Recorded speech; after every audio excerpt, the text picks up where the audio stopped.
Welcome to Cloverbreaks, where a middle-aged child breaks into unopened packages of sports cards from his youth. I'm not a professional, just a hobbyist who likes to film the process because maybe you don't have anything else to do on a Saturday night, but experience a little nostalgia. Let's get to breaking. Welcome to a night of fun, guys. This is going to be a night for fun. We're not really looking for investments or anything like this, but as far as like nostalgia goes, this might be the most nostalgic baseball card pack that I've ever broken. This is, very, very affordable. The 1987 Topps set. And this is a Cello Pack, which is a little bit more cards than a wax pack. But 1987 Topps was like one of the biggest years of production. So many people started collecting in 1987. I started collecting a couple years before that, but this is actually what's known as the junk wax era. And it's a terrible name, but basically the reason they call it the junk wax era is because the production was so high for Topps and Donruss and Fleer, everybody just trying to compete with each other, that the cards aren't really that rare. Now, of course, if you can get a PSA 10, which is a grading company from 0 to 10 that you send your cards off to, there's a bunch of different grading companies, but PSA is probably one of the most popular. But if you can do that, then some of the cards are worth it in this set. So this specific set, of course, the 1980s rule of thumb still exists, and that's the, if I was talking to my little brother, I would say, it's the rule of the R's, man. Ripken, Reggie, Ryan, Robin, Ricky, and Rose. In the 1980s, we're talking about Cal Ripken, Reggie Jackson, Nolan Ryan, Robin Yount, Ricky Henderson, and Pete Rose. If you've got a card from any of those throughout the 1980s, you're doing pretty well. And of course, rookies. In this set, the rookies are Mark Mcguire, Jose Canseco, Bo Jackson, Barry Bonds is kind of the chaser, Barry Larkin, and Rafael Pomero. This is a set that's very famous for having like a wood, it's got wood borders. Or you can see here, it's got some wood around the border. It's kind of a first time that Topps did a throwback. I know today it's very popular for them to do a lot of throwbacks, but if you take a look at the 1962 Topps design, it does have kind of a wood border. A little bit of a different design, obviously. But, no. I thought maybe that was a Roger Clemens, but they took a lot of pictures of the Boston Red Sox were like close-ups of Boston guys, but I don't believe that that's Roger Clemens. Anyway, this is a Cello Pack or a Cello Pack, and what a Cello Pack is, just a little bit more for your money. There's 31 cards in the pack rather than 15, so it's about twice the size. There is still gum in there. There's something that's called a gum card that the gum is connected to, and that'll destroy the card. A lot of times that brings the value down. But anyway, let's get into breaking right away. This is what's called the junk wax era, basically meaning that, all the cards are junk because so many of them were printed. But, it is also the most memorable set for so many people that are in their 40s.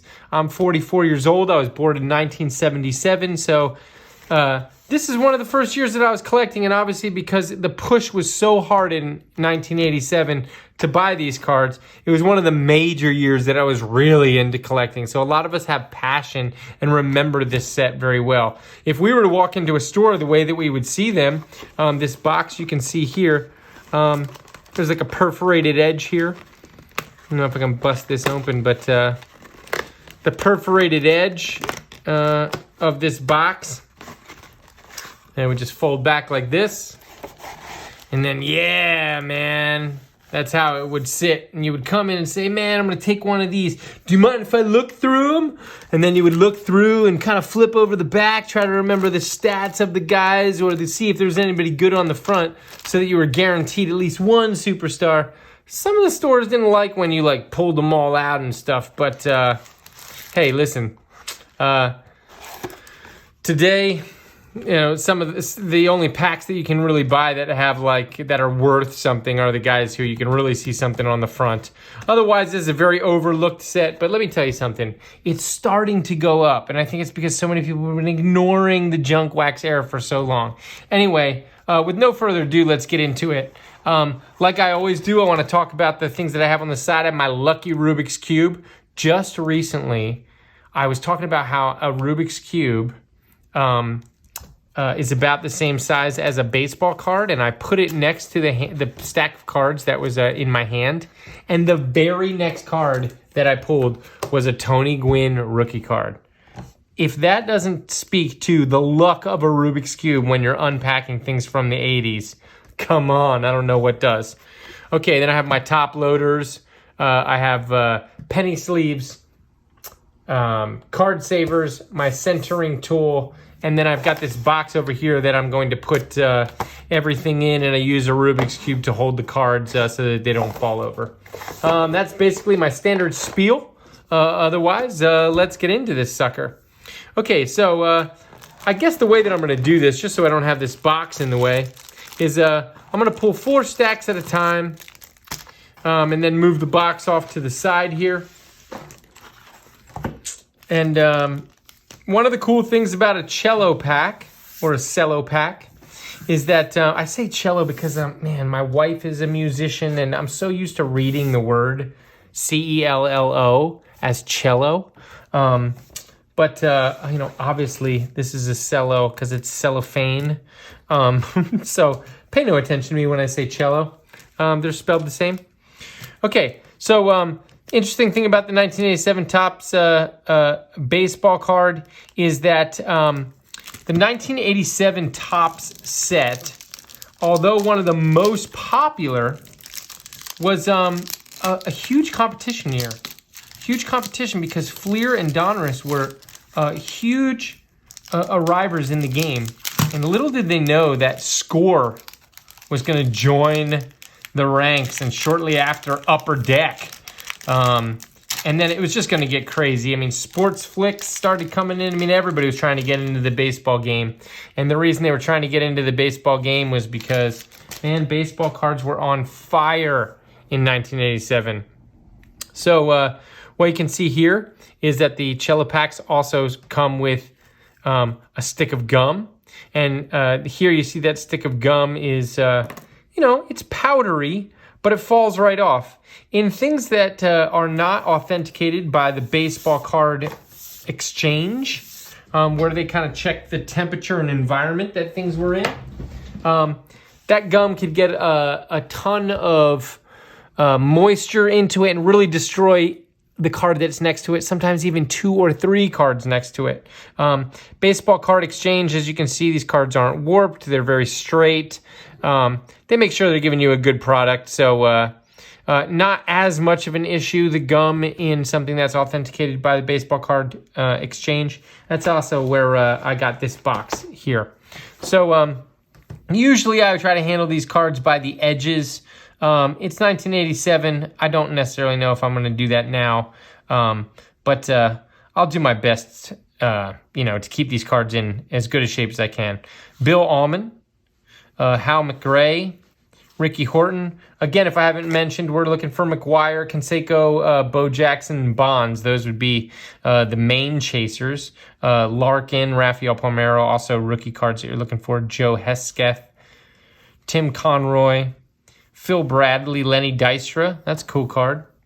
Love Lenny Dystra. Darryl Strawberry. Hot player. Back in the day, 1987, he was a big deal. Jim Clancy, Don Slaught, Dave Gervecky. This is one of those cards that looks like the Roger Clemens card. Unfortunately, there were a bunch of baseball players that kind of had the same exact photo. So You get excited and then it's not it. There's Tony Pena. Bob Forsch. Now you've got the Spring Fever Baseball win card. And this actually is always also on the other side of the gum card. So usually there's only one card that's destroyed by the gum. Craig McMurtry, Rudy Law.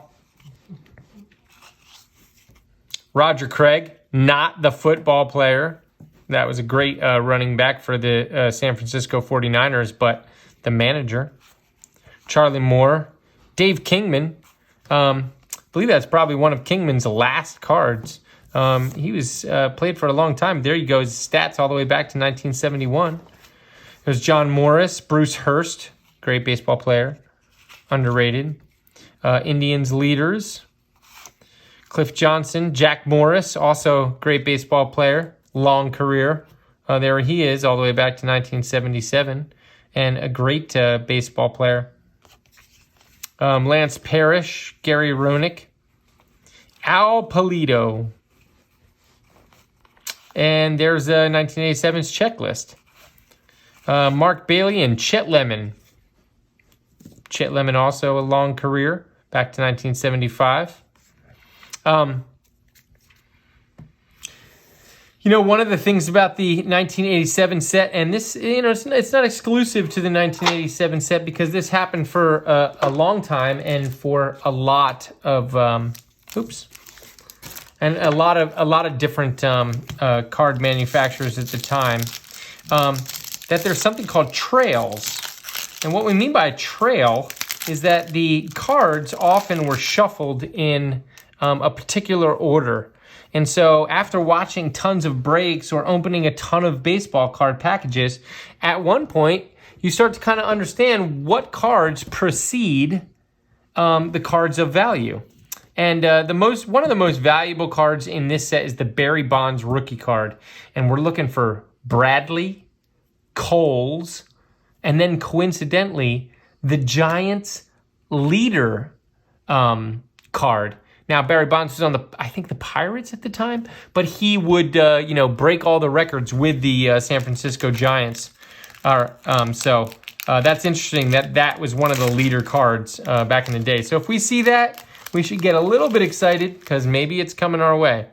So let's drop the gum out and the sticker out, put the cards together, and throw that out. Hopefully my dog doesn't eat that since I just threw it on the floor. She's pretty good. Gene Nelson, Jerry Willard, Danny Gladden, Mike Boddicker. There's John Kruk. Poor guy had testicular cancer and a battle with that, but I believe he won it. I'm a fan. Bob Walk. When I was a kid, I pulled more Bob Walk of this specific card. I might have 25 of them. And, if your last name is Walk, you become a pitcher? Oh, God, wouldn't it be better if your name was Bob Strikeout? Please. That was hilarious. Keith Hernandez. Keith Hernandez has a ton of fans that follow him and gobble up his cards on the aftermarket. So I'll put that over there. Scott Bankhead, Rob Woodward. Gary Carter, that's a nice card, and well-centered. In the 1987 set, because it is the junk wax era, it's a little bit of a top-to-bottom issue, but not much. It looks nice. The eye appeal is great. The 1987 set, because there's so many of them out there, they really have to be in perfect condition for you to really pull anything. There's Vince Coleman's second year. And you can see there's a top-to-bottom issue there. He's closer to the bottom than he is the top. But still, put him on the side. Brewers. Mike Schmidt. Always a great card to see. There's Rafael Pomero. All right. That's one of the rookies that we're chasing. Gorgeous. So I'll put these cards down for a second. Take a look at that. It's a little bit of a left-to-right issue. But we'll... Since that's one of the chase cards, we'll put it directly into what's called a penny sleeve. Penny sleeve will protect the surface moving forward. Max Venable, Terry Pohl, I'm hoping to pull something other than Terry.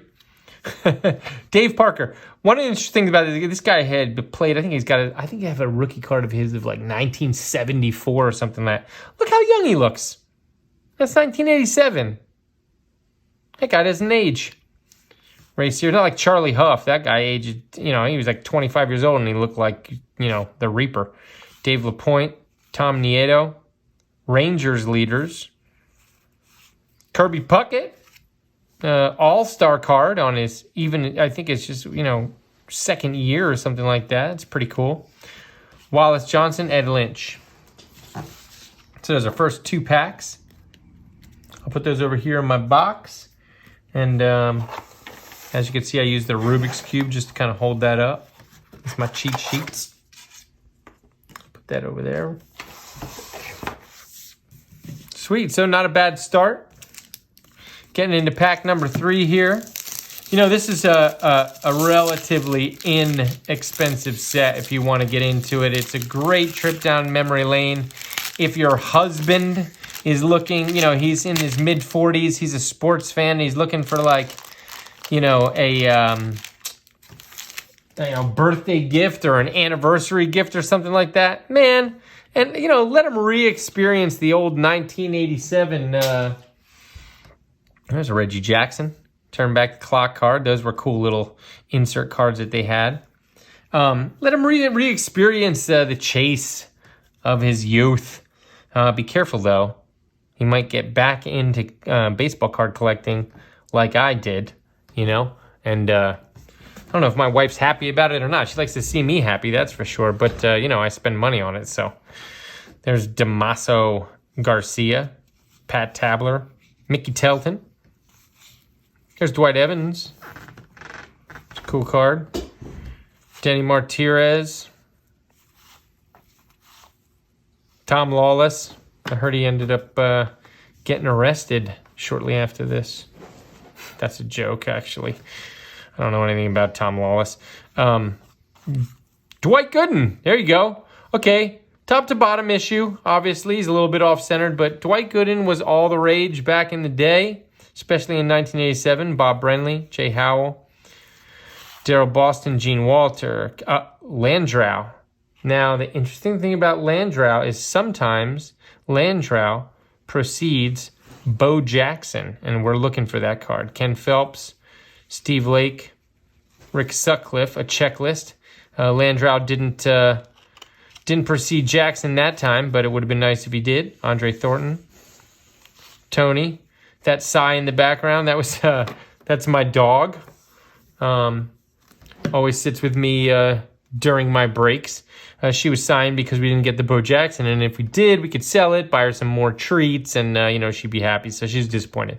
Ron Davis, Keith Moreland, John Caruti, Earl Weaver, George Orta, and Domingo Ramos.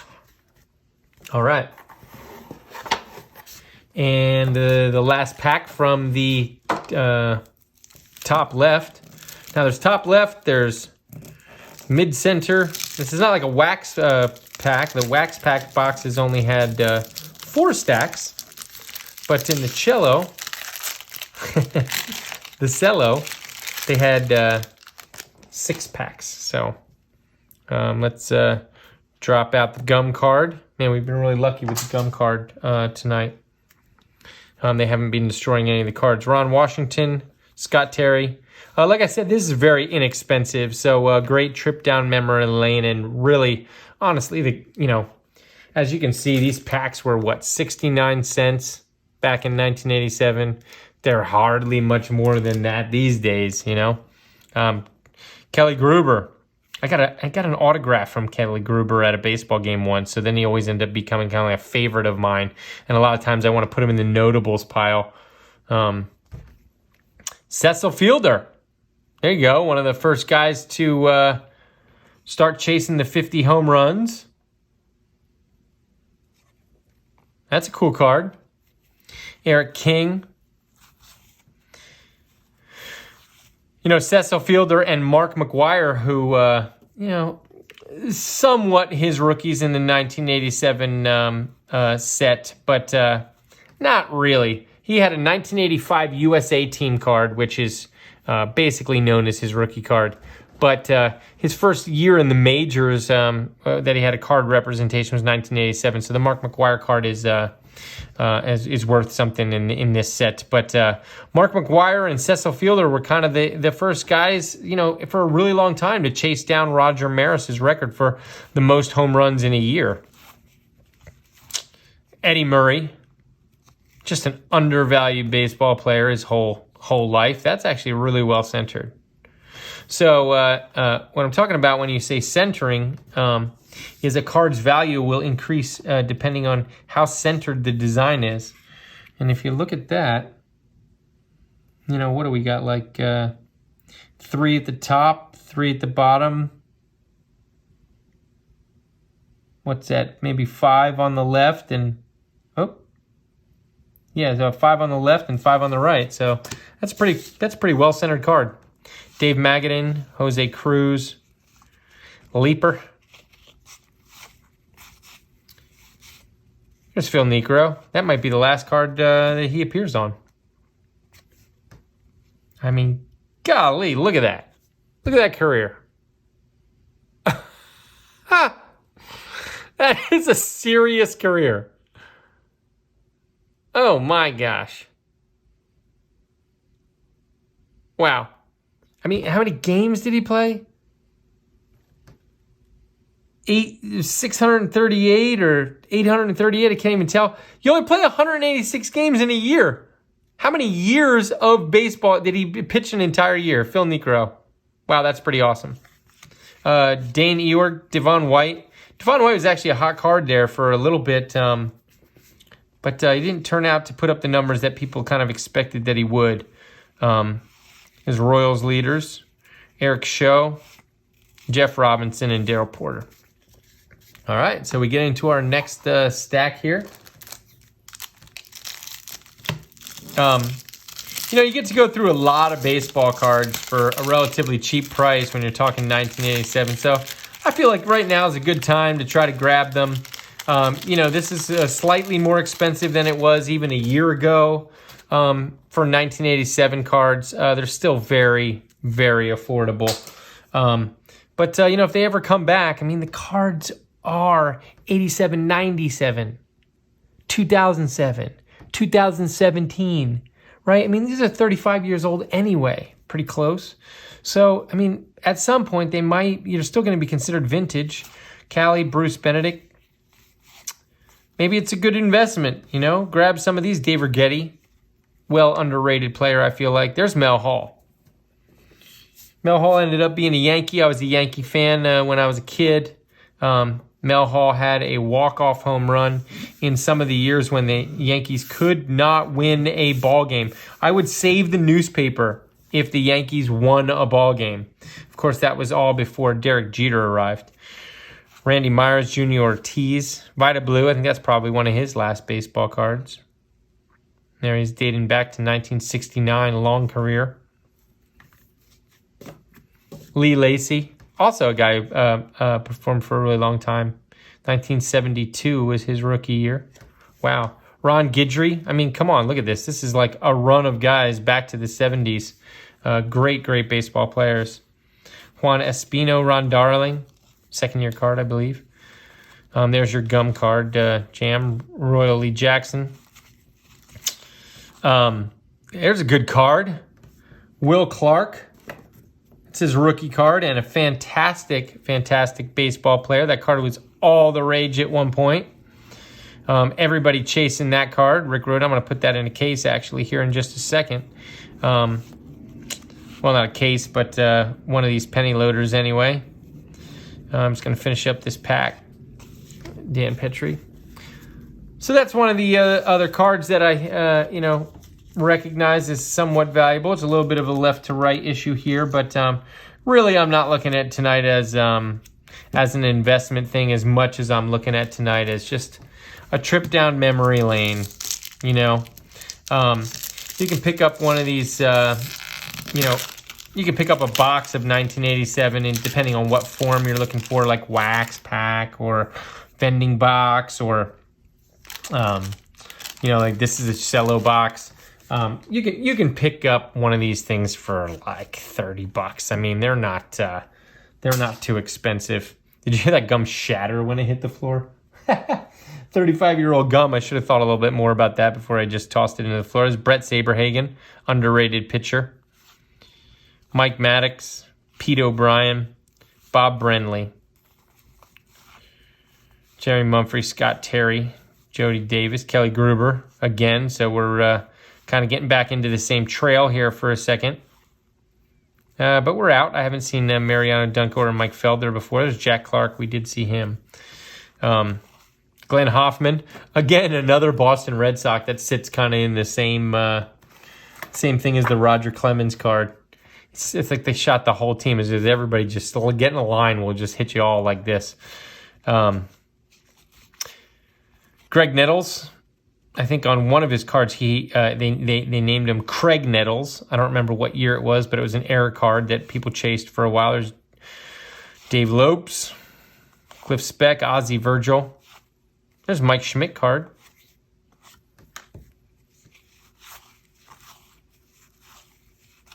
And Terry Pull. Dave Henderson. David Point, Brave Leaders.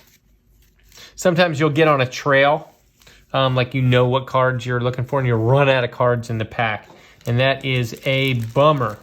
So that was the first pack of the top middle. This will be and each stack there's 4. So actually that was the second pack of the top middle. Each stack there's 4.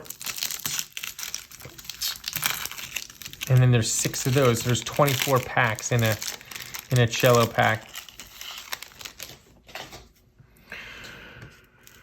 All right, let's lose this gum card.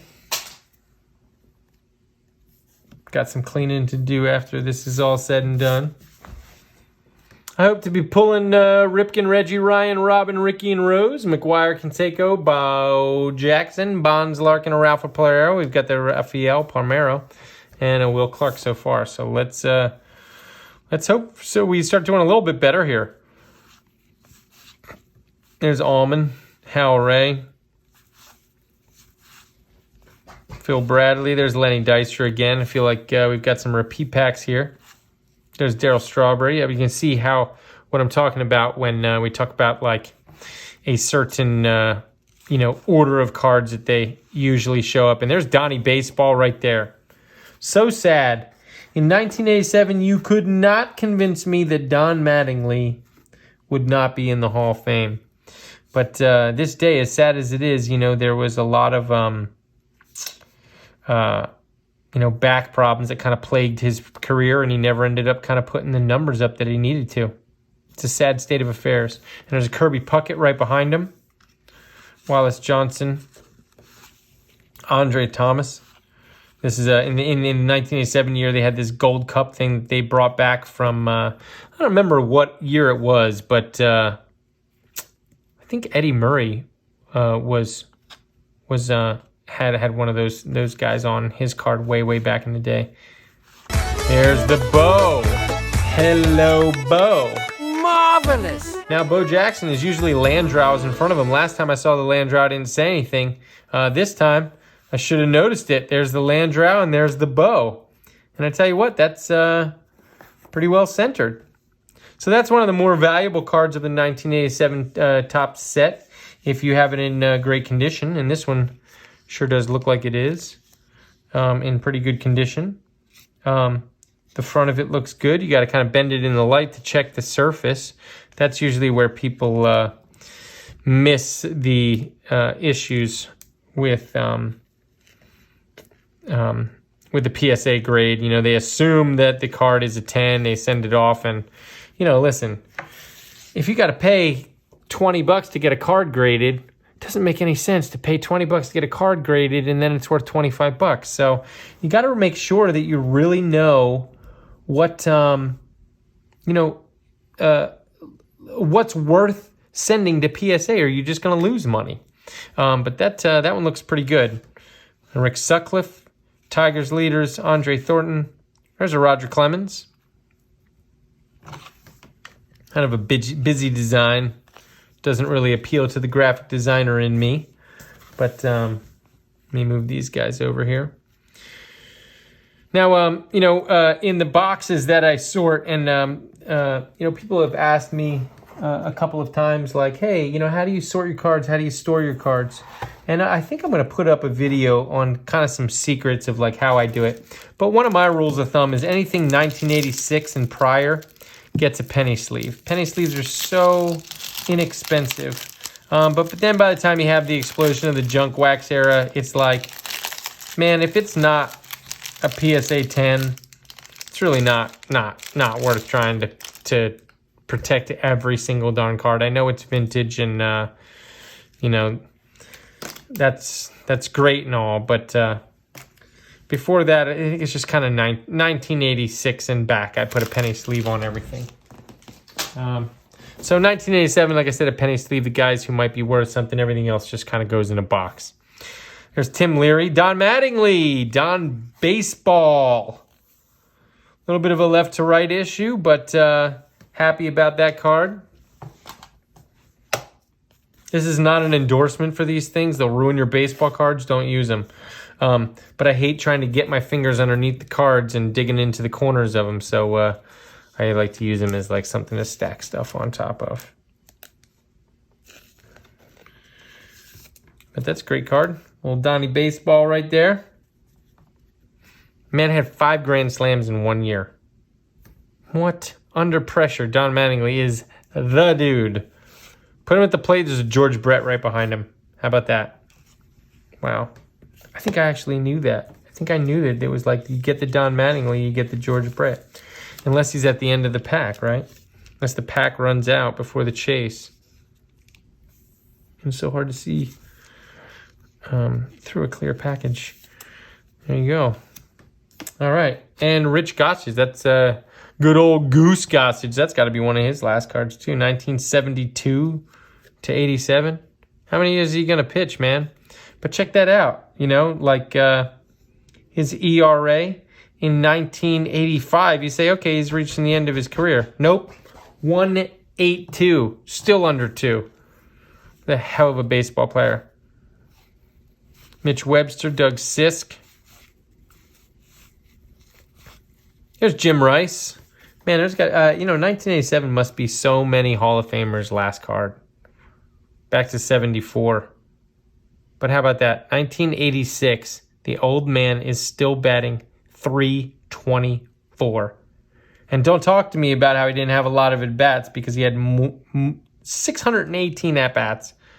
Holy shit. In 1986, Jim Rice, what a badass.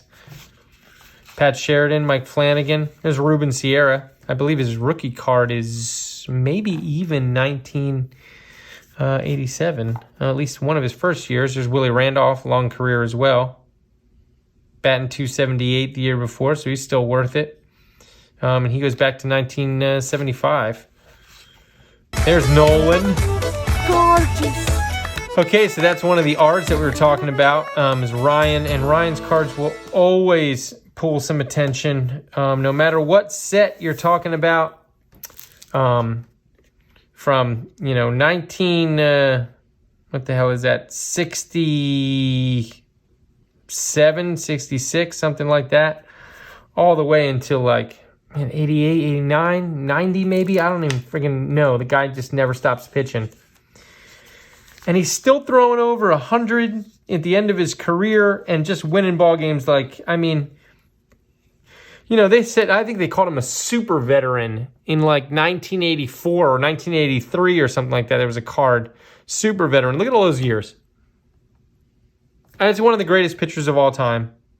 Nolan Ryan card, if Nolan Ryan's in the set, chances are he's one of the most valuable cards in the set. One of the rules about, sports card collecting is that if it's basketball, football, or baseball, you're chasing the point guards because they put big points on the board. You're chasing the quarterbacks because they get all the attention and put points on the board. And the home run hitters because they put points on the board. And that's basically a rule of thumb.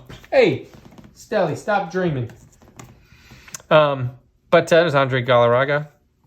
Nolan Ryan's an exception to the rule. There's not a lot of pitchers that are worth a lot of money. But Nolan Ryan, because he's just such a dominant pitcher, he still is one of the biggest stars. There's Donnie Baseball, and I believe Ricky Henderson on that Yankees leaders card. That's a cool card. There's a checklist, and we end up with Pat Corrales, or whatever that guy, however you pronounce that last name. We're into the top right, by the way. This is the second pack from the top right.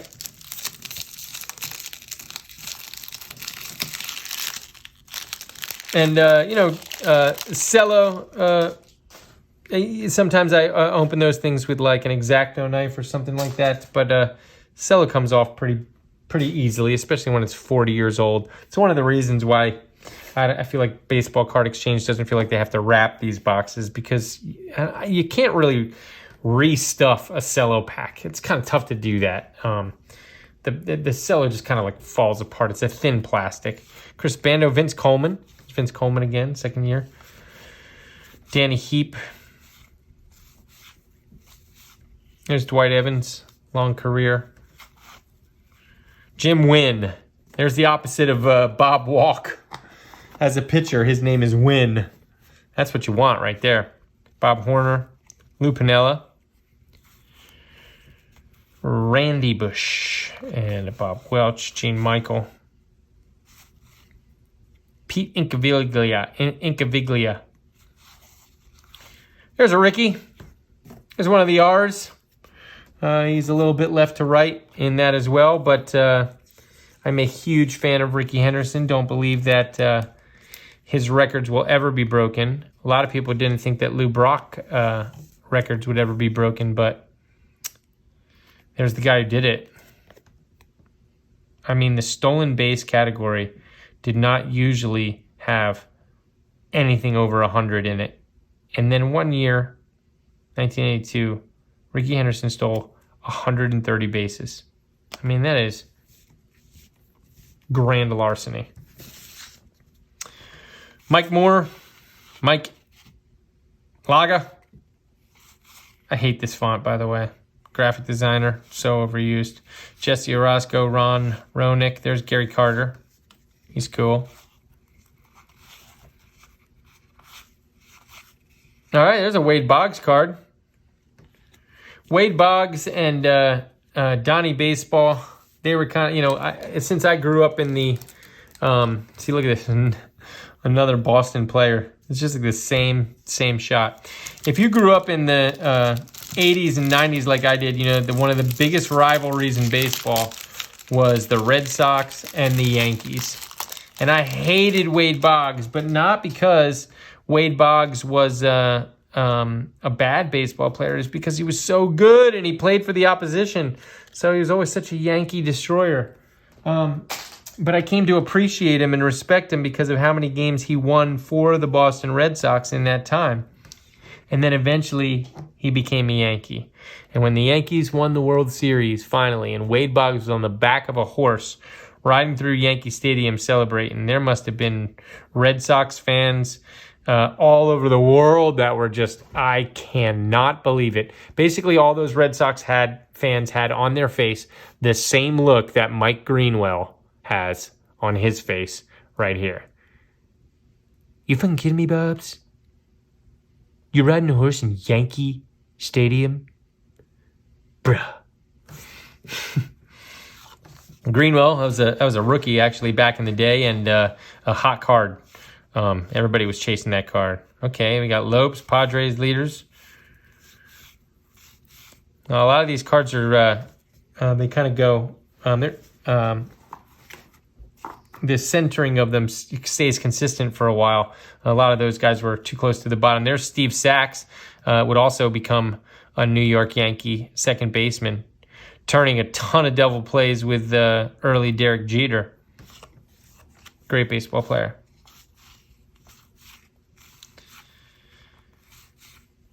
Chris Chambliss, Fernando Valenzuela. A great pitcher. Or his leaders. There's Barry Larkin. All right. Barry Larkin, Hall of Famer. There's his rookie card right there. Remarkable. Going to pop that in a sleeve real quick. Now, one of the things that you can control is how well you treat the card after you receive it. The thing that you can't control is what the card looks like before you receive it. And that's, we're looking back 35 years when, a blade was coming down the sheet and cutting this card. And as you can see, there's a little bit more space on the left than the right. So, and obviously there's a top to bottom issue is here well. So, on the raw market, you could sell that to somebody who's interested in collecting rookies for Hall of Fames. But you're not going to grab a big price for something that's off-centered like that. Not when there's so many 1987 cards out there. It's Dodgers leaders, Rich Gedman. There's Tony La Russa. Kirk Gibson. That's I recently pulled a Kirk Gibson rookie from 1981 Rack Pack. Sent it in for PSA grading, or ECG rating, actually. A new grading company on the market, because PSA at this time is shut down. And the Kirk Gibson came back with a grading of an 8. So that was his rookie year there, 1981. I was lucky to pull it in a Rack Pack. Can't mind having a checklist on the back so that you don't have any plastic or wax era or damage in the wax cards, wax packs. There's Dwight Gooden right off the front. Man, if I would have noticed that, I probably would have kept it right in the cello. Sold it off that way. Bo Diaz, Chris Spire. There's Dave Anderson. Here's Pete Rose. It's interesting. I said the rule of thumb for the 1980s is Ripken, Reggie, Ryan, Robin, Ricky, and Rose, and rookies. But can you believe Rose had cards for that long? I mean, he ends up being a manager here, but I think he also has a playing card in the 1987 set. I could be mistaken. That could have been 1986 that he was a player and a manager in 1985. But Pete Rose always does well. Okay, R.J. Reynolds.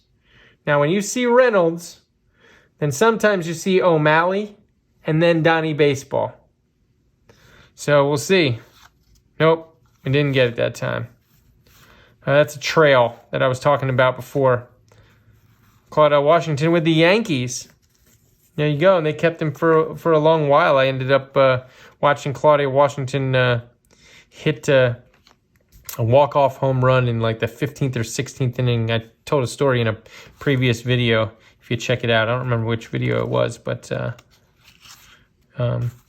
story from my youth. Richard Dotson, there's Lee Mazzilli. Okay. Now, what we have seen is Bradley, Coles.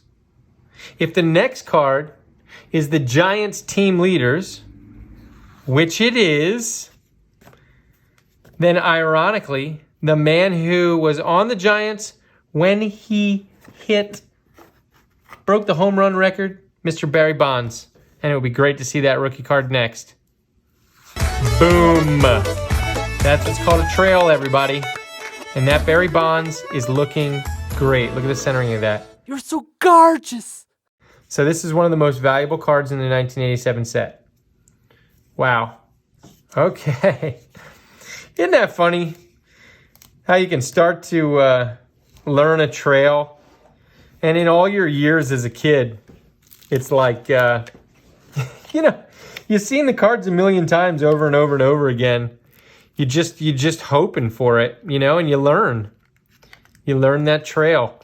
Well, there it is. That's the BC Giants trail. Bradley, Coles, then Giants, then Barry Bonds.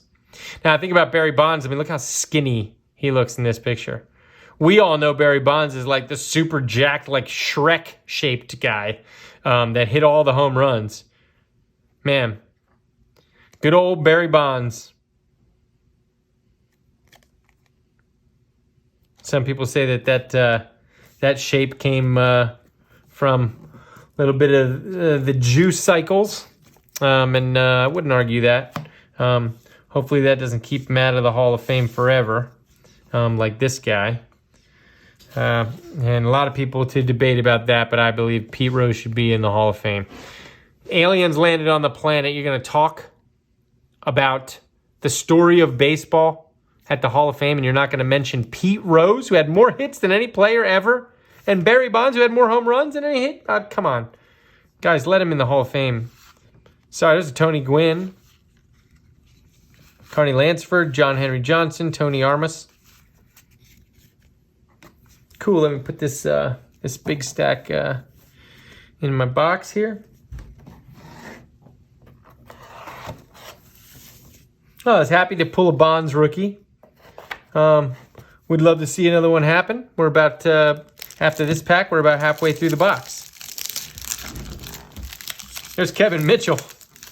Man, when I was a kid, I was watching a game, and Kevin Mitchell, I don't remember what team he was playing for, but he's a right fielder, and somebody hit a sky ball out to left field, and Kevin Mitchell there, he's running out to right field to go backtrack the ball, and he misjudged it a little bit, and it was over his right shoulder rather than his left shoulder, and last minute the guy reaches back bare hand and catches the ball in the outfield. I mean, what a story. Look it up online. It's incredible. It's incredible. And I always thought about that every time I saw Kevin Mitchell anywhere. Billy Hatcher. I've got so many stories from baseball games when I was a kid. When I was just baseball was life. That's all there was. Speaking of stories of baseball, there's Andy Hawkins, and Andy Hawkins would end up pitching for the Yankees later on in his career. I don't know if he's the only person in history, but we watched a game where Andy Hawkins pitched a no-hitter. And just to let everybody know, that means 9 innings. Nobody on the opposing team hits the baseball or gets a hit. That's a feat for a pitcher. Andy Hawkins, here's an even bigger feat. He lost his no-hitter. That's so unfortunate. An error does not tarnish a no-hitter. And the errors actually led a couple. This is how bad the Yankees were. That a pitcher came in, threw a no-hitter, and they lost. I mean, that was the Yankees of the early, late 80s and early 90s before Derek Jeter arrived.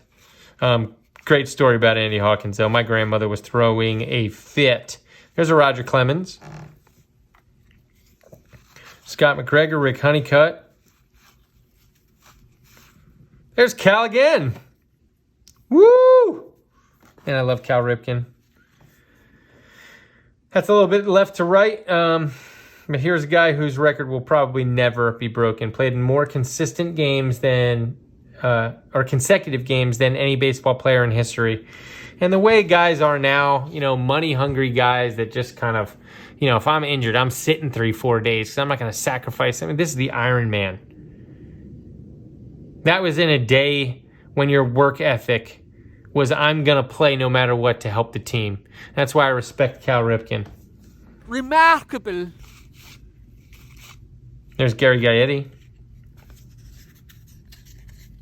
1983 Topps was his rookie card. Okay, we're officially halfway through the box. I sure would love to see a Canseco or a Mcguire. We've got the Larkin, we've got the Bonds, we've got the Pomero. Did we get a Bo Jackson? I don't even remember. We got the Will Clark.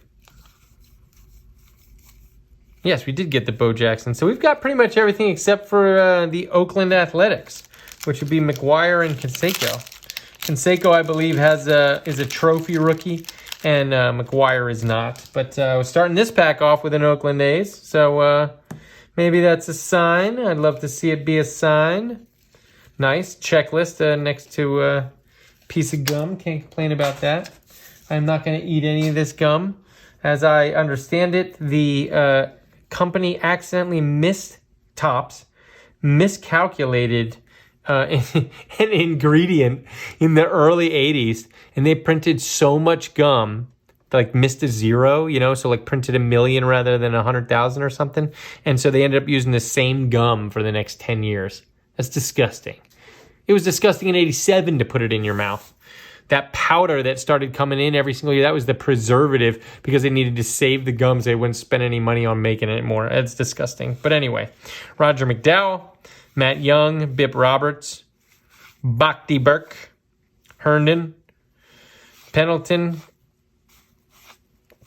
I've seen a lot of these cards before.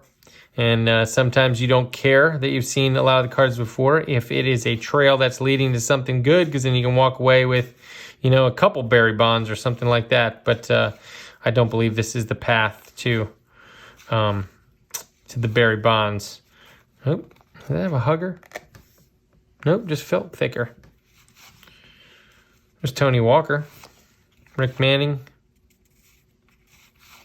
Bruce Sutter, long career. Cool pitcher, man. I mean, look at those ERAs or early career 2s, 1s, 2s, 2s, 2s, 2s, and then all of a sudden we started getting 4s and in the upwards, and he fell off a little bit. I'm not even sure if he ever ended up making it into the Hall of Fame. That was probably the most pathetic pack of this whole entire thing. I didn't even get anybody notable to put in my notables pile here. Let's hope that doesn't continue.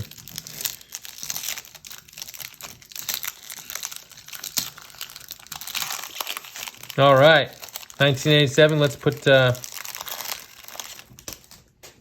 anybody watched my 1983 break where I used the Rubik's Cube. There's Tony Gwynn. It's a great baseball card. I was just going to say Tony Gwynn was the rookie card that came after I pressed my Rubik's Cube up to the pack and let the luck infuse it. We need that right now, but that Tony Gwynn's great. Anytime I think about the Rubik's Cube, Tony Gwynn comes up. Bando Howell, Boston. There's Cal Daniels rookie card. It's a nice card. Cecil Fielder. All right. Yeah, Rubik's Cube works almost every time. You say, well, why wouldn't you put it again in every single pack? Of course. Sparky Anderson, Hall of Famer. Reggie Jackson. See him hitting the notable pile here now. Dave Stewart. Uh-oh, we're falling over there. Robin Yount is one of the R's that we're chasing. George Bell.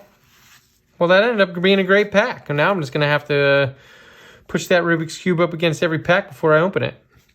I'm superstitious like that,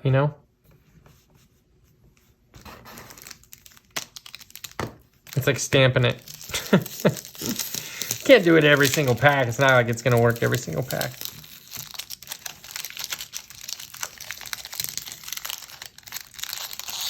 This is a big box. Thanks for sticking with me and having some fun tonight.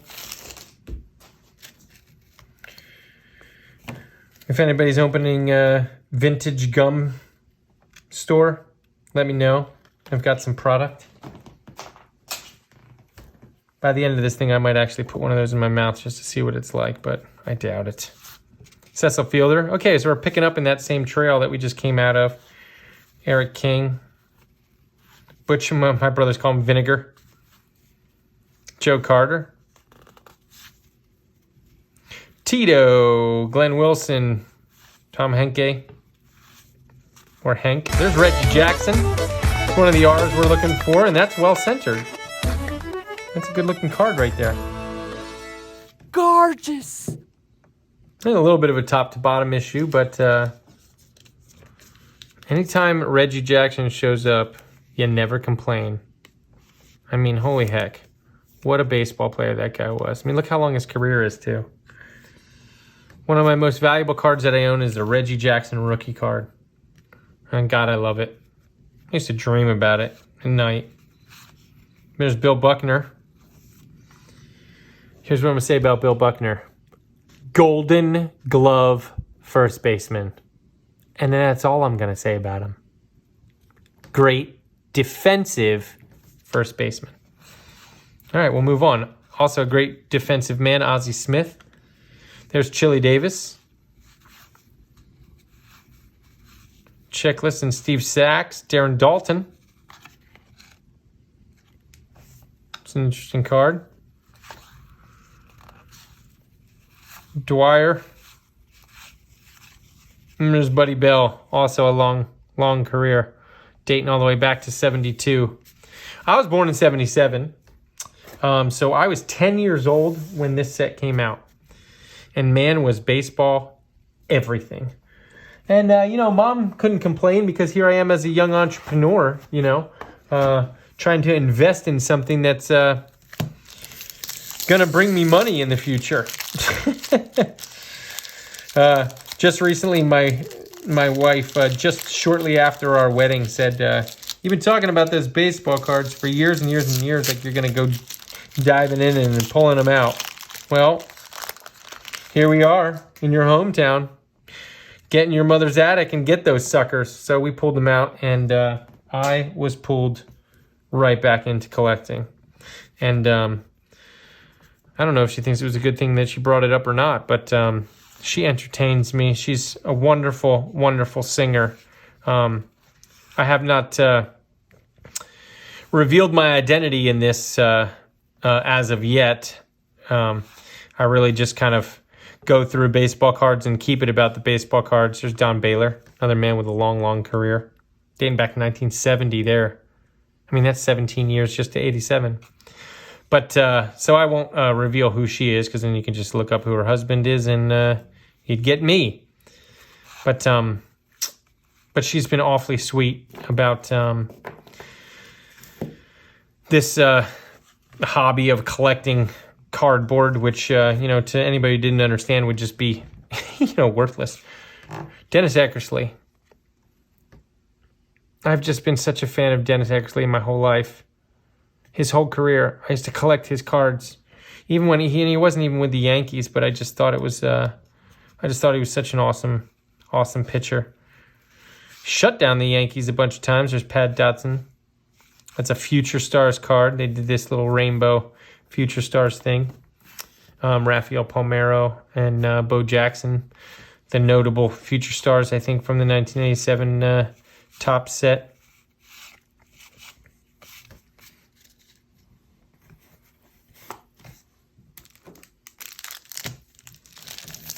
Yeah, let's pop into this one. And sometimes these are tough. I should...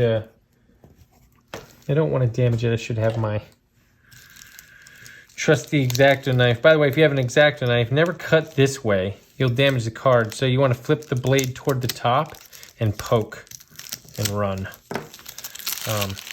So you just don't destroy the card. Here's a big long story on the back of this card. What is this? Paul Molitor. Nope. Ricky Henderson. Can't beat that. That card, that 1982 card, I never did get that card. It's Kevin Romine, another Roger Clemens fake out. That was on the front of the pack, so that was the one that I thought possibly was a Roger Clemens, but turned out not to be.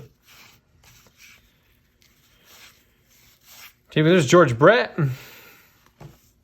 Great card, and we remember Goose Gossage behind him.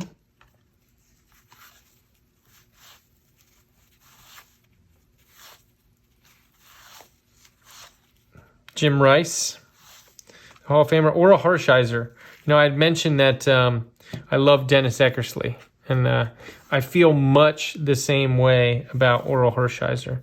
Although Oral Hershiser does not get the the respect and the play that Dennis Eckersley gets. Although Oral Hershiser, you want to talk about earned run averages. That guy's consistently 2 and 1. That's what's called a moon spot or an eyeball or a sunspot, where it's not actually part of the background, and that'll stop you from getting a PSA 10. So that card's probably pretty worthless, but I'll put it over there because I respect Mr. Orel. Steve Trout. I wonder if any relation to Mike Trout. There's Dwight Gooden, all the rage in the 80s. And there's Craig Nettles and Danny Darwin. All right. And so we're just about to finish up our bottom left corner. Again, this thing, this looks like I've been opening cards for a good long time here. I would show you my floor right now. You would laugh. But this is a lot of cards. And like I said, really inexpensive. You can do this, make a whole night of it. It's a great gift for an old sports fan, especially old baseball sports fans that are in their 40s. Wolford Powell. Pagliarula. No huggers. Eric Plunk. Eric Plunk. Somebody put in the comments who Eric Plunk is famous for appearing on his rookie card with. Vandenberg is Chambliss. Long baseball player as well. Johnny Ray also. And there's a guy who pitched for a long time. Tommy John. Obviously famous for the breakthrough. 1963 that dude started pitching. 63, 73, 83. I mean, 83, you're still 5 years off. I mean, no wonder the guy pitched for 25 years. No wonder he had arm problems. But a breakthrough surgery on this gentleman, named the surgery the Tommy John surgery. So he's famous for that. Helped a lot of pitchers return to the game. Tom Bernansky, Chuck Finley, also a great pitcher. That right there is an oil spot. That's not part of the baseball card, but sometimes you look at the front of a baseball card and you're so jazzed. You're like, oh my God, this is in great condition. And you're like, that's a PSA 10. That's amazing. It's a gem mint. You look at everything, you check the surfaces, the corners and everything, and you flip it over to the back and boom, you got an oil spot. Lord love a duck. There's George Bell. That's always a huge disappointment. Well, as the night's going on here, we're doing all right. You know what? Let me take a second to put this Bo Jackson in a holder here because he deserves it. Bo Jackson, famous for playing professional sports in a couple of different sports.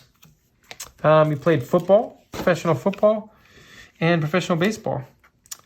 Now, there were a couple of guys who crossed over and did both. Michael Jordan actually made a quick little appearance in baseball, although he was not very good.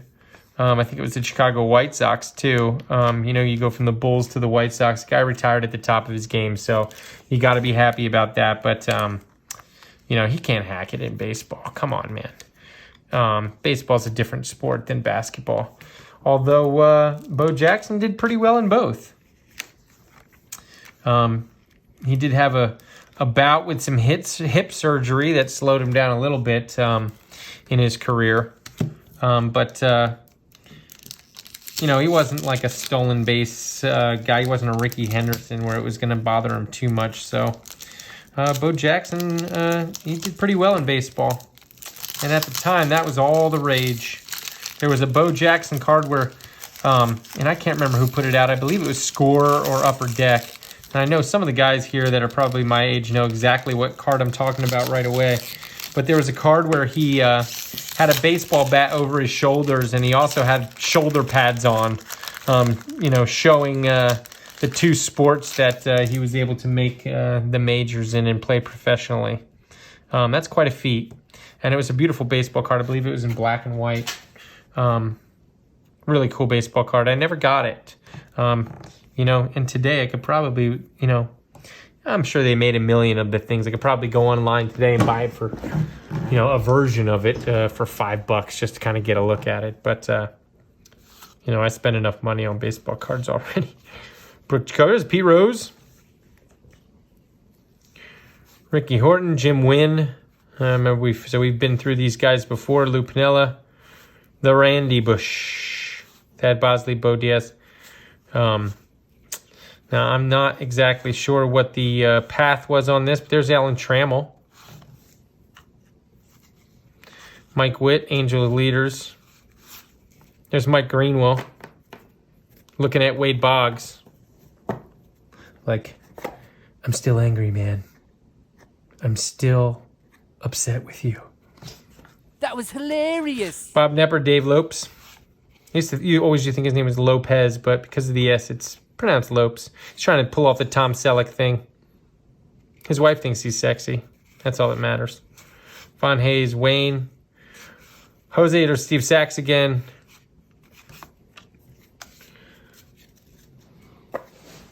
So cool, we got a couple more packs here. I would really love to see the Mcguire or the Canseco.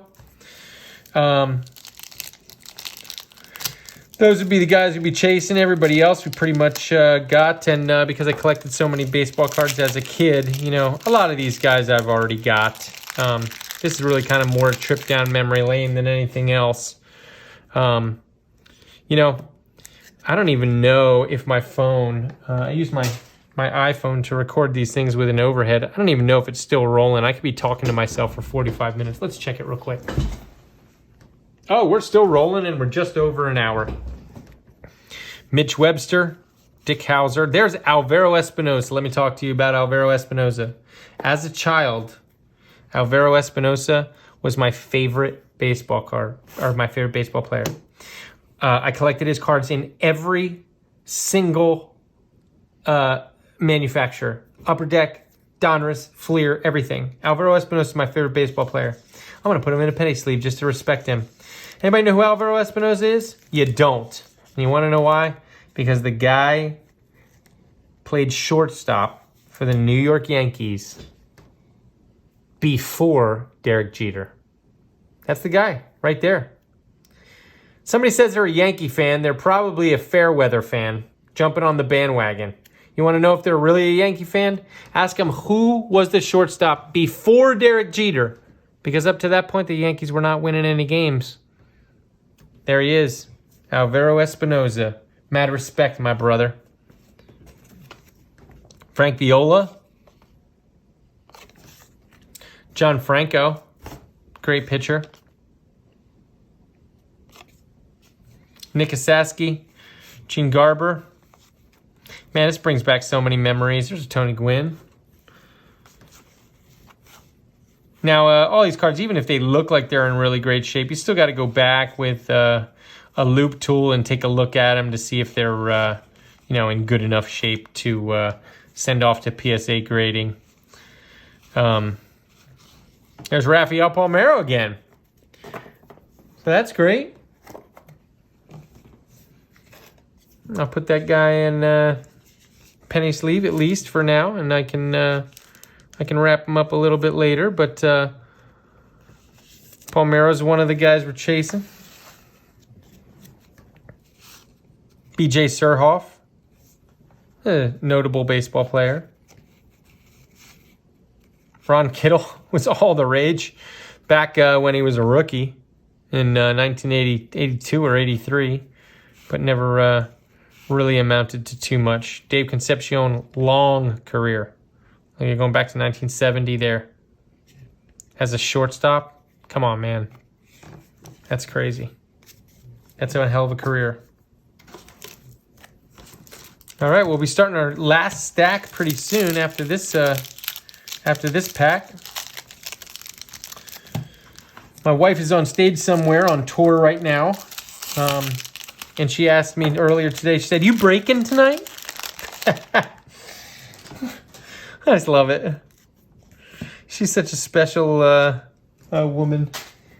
And she entertains this crazy hobby of mine. All right, Neil Allen. Ruben Sierra. It's a nice card.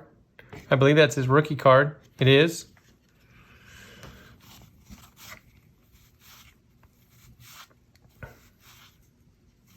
Daily Sheridan. There's Donnie Baseball. Now, Donnie Baseball usually follows Guterman And there he is. It's an interesting card. It's obvious to kind of recognize that pose, and then Donnie Baseball comes flying through. So that's always great to pull a Donnie. So sometimes in the cardboard, you get caught with something and it's a little uneven on its surface, and that is the case with this one. So I think that other Donnie Baseball is probably in better shape, but I'm always giving respect to Mattingly, so we're going to put him in here anyway and put him over there with the super notables. Love you, Donnie. Any Yankee fan's going to be a Donnie Mattingly fan. There's Cal Daniels, rookie again. Moose Hayes.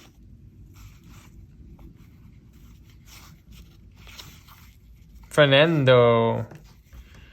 Estrillo had a great career too. Dating back to 73. Wow. It's Ken Griffey Sr. Was he... this is 87, and I think his son's first year was maybe 89 or something like that. Did he ever hang around long enough to play in the majors with his son? I don't know. Cal Ripken. There's Dwight Gooden. Harold Baines. Just inducted into the Hall of Fame. Yeah, his cards are all kind of the rage right now. That's a cool card to get. Put some of these guys over on their side here. I can pull the old Rubik's Cube. And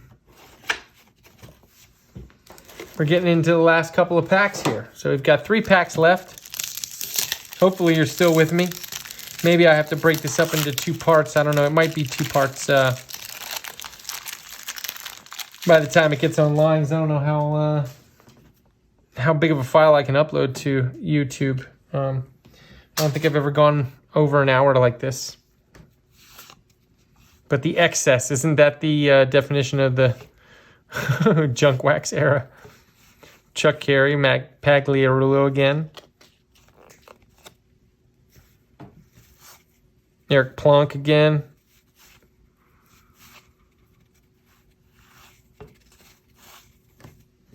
The answer to that is Eric Plunk, Jose Canseco, 1986. The year before, the Donruss card or the Fleer card. I can't remember which one it was, but Eric Plunk was on there with Jose Canseco. Fernando Valenzuela, good card. Orioles leaders, Frank Tanana. Barry Larkin, rookie again. Cannot beat that. Hall of Fame rookie card. Can't go wrong. Gorgeous. Dave Parker looking all young. Manny Lee. Bobby's Witt, Tony La Russa, and there's a Kirk Gibson again. I think La Russa, might as well put him over there because that card looks really centered.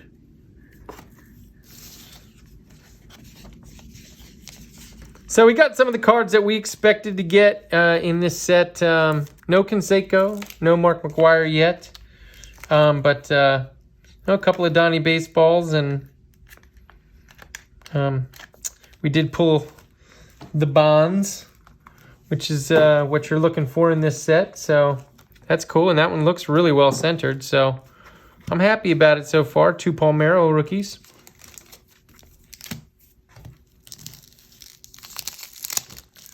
Would love to see that Canseco and Mcguire, though. Actually, as I just said, Jose Canseco, both of those are not true rookie cards. 1986 showing up for Jose Canseco, and Mark Mcguire, of course, the 1985 Topps, I believe it was. 85 Topps USA team card.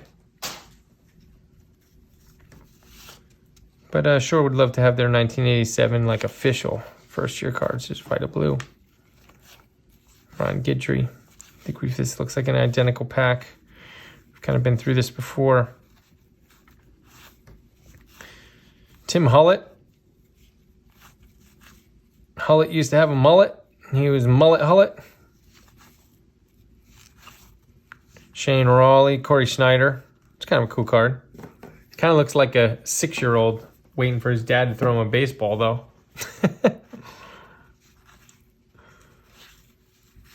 Dave Winfield, that's cool. There's a Yankee who played for a long time. Leaper DePino. Dennis Lamp. You know, I'm kind of amazed with... there's Andres Galarraga. I'm kind of amazed with how good of shape these cards are after all these years. You know, being as flat as they are, not having the warp, and really just giving you a good chance to have a valuable card. That is the baseball card exchange. And I want to give them a shout out one last time here before we open this very last pack with our fingers crossed for a Mcguire or a Canseco. Man, those guys have just been so special.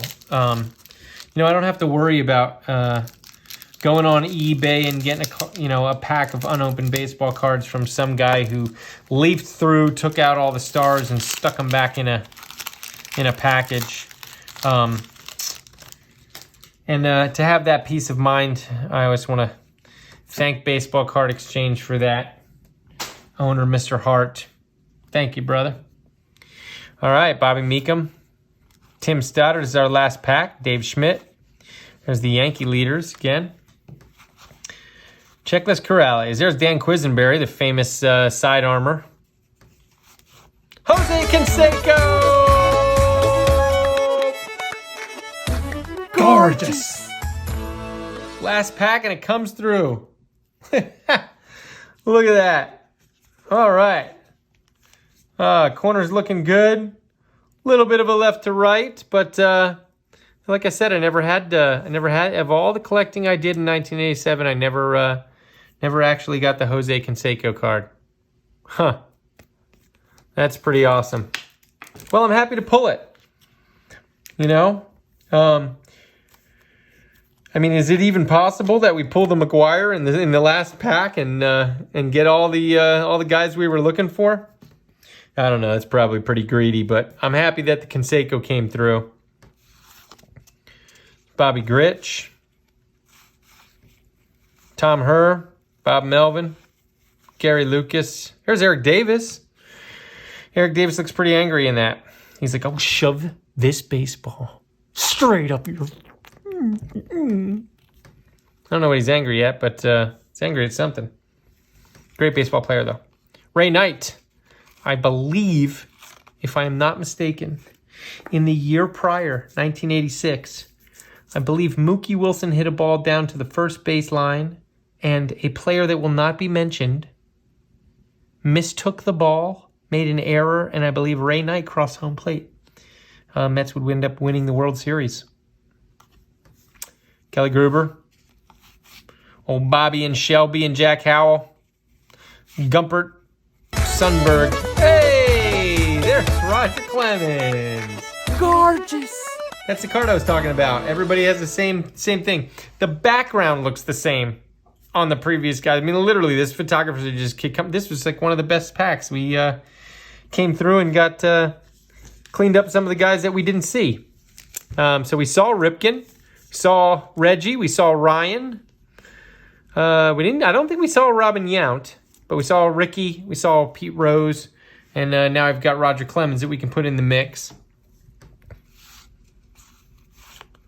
So there it is, rounding out Smith, Tom Seaver.